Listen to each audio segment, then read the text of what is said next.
The Apple iPhone 18 Pro is speculated to acquire a contentious design, as the iPhone Fold could be incredibly tiny. Over the last months, somewhat contradictory rumors have suggested that the pill-shaped punch hole of the Apple iPhone 17 Pro will remain intact on the iPhone 18 Pro or become slightly smaller. Others have asserted that Apple might be able to hide all sensors except the front-facing camera behind the AMOLED panel, which would considerably minimize the size of the punch hole. A new story from The Information now reinforces the latter rumors. However, the punch hole might no longer be positioned in the middle of the display, but in the upper left corner of the screen, which would result in an asymmetrical design. The source further suggests that at least one of the flagship's 3 rear cameras would include a variable aperture, possibly the 48 megapixels main camera. Manually altering the aperture would allow users to capture photographs and films with more depth of focus when needed. Apple accelerates the future of the iPhone. It begins testing the 18 Pro in China in February, freezes design, postpones the standard iPhone 18 to 2027, and bets everything on the premium and foldable line.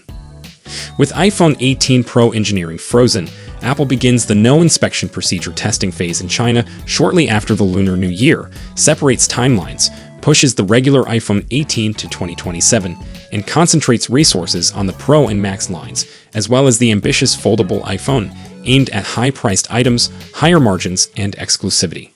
Starting in February 2026, Apple will break with the tradition of the sacred period of the Lunar New Year in Asia and reactivate assembly lines in China to begin the no inspection procedure phase of the Apple industrial production process. The iPhone 18 Pro, a small-scale manufacturing trial that evaluates molds, tolerances, and factory operations before mass production, is anticipated for mid-year. The predicted time frame indicates that the iPhone 18 Pro's hardware is frozen, with the outward design reused from the 17 Pro, while engineers internally validate a more sophisticated package of upgrades that includes a 2nm A20 Pro chip, a new camera, and advancements to under-display Face ID.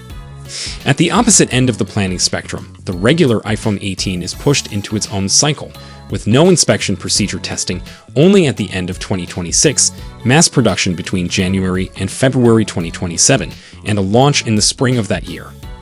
By splitting the release schedule between the iPhone 18 Pro and the regular iPhone 18, Apple is inaugurating a 2-stage launch cycle, avoiding logistical bottlenecks, concentrating investment on the premium line, and freeing up engineering capacity for the development of the first foldable iPhone, which is being handled internally as a project of exceptionally high complexity. Behind the scenes of the Asian supply chain, February is an odd month. Traditionally, the Lunar New Year paralyzes companies, assembly lines, and logistics for days or weeks. In 2026, Apple somewhat violates this logic by scheduling the return of production of machines dedicated to for exactly after the holiday. iPhone 18 Pro, commencing the no inspection procedure phase. No inspection procedure or new product introduction is not mass manufacture. This is a limited-scale pre-series test to check whether what was designed in Cupertino can be reliably manufactured in Zhengzhou and other partner plants. It is at this phase that the teams find whether the molds operate, whether mechanical tolerances are maintained at the factory speed, and whether the assembly of the new iPhone can handle the added complexity of more sophisticated internal components without causing cascade faults. By launching the iPhone 18 Pro so early, Apple is buying itself an additional safety margin. The goal is that between July and August 2026, the lines will be able to run in bulk production mode, collecting millions of units until the global launch in September, without surprises or delays. The plan devised by Apple puts the standard model on a course that's roughly a year behind the Pro version. Based on scenarios being worked on behind the scenes, the regular iPhone 18 will only enter new product introduction by the end of 2026, with mass production shifted to January and February 2027 and a debut projected for the spring of that year.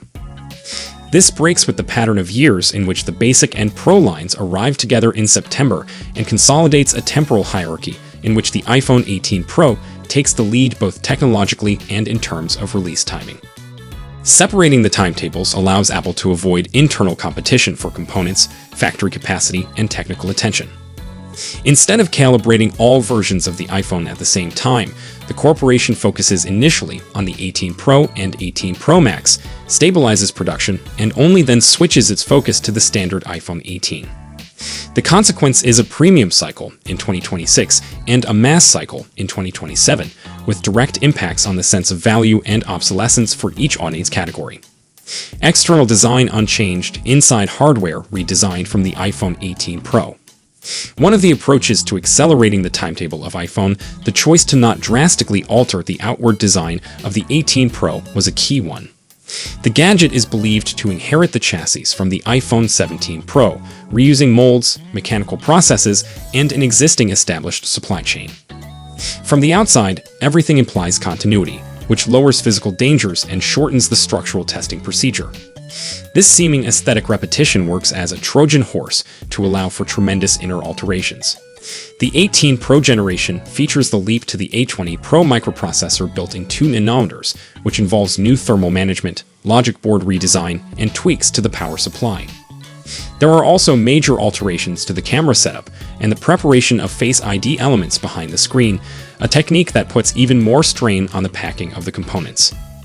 It is this internal puzzle, and not the casing, that necessitates a longer and more rigorous no-inspection procedure to avoid overheating difficulties, assembly failures, or a defect rate above acceptable levels. So, that's all we know for now. We'll be sure to keep you updated as soon as we have more information. Thanks for watching.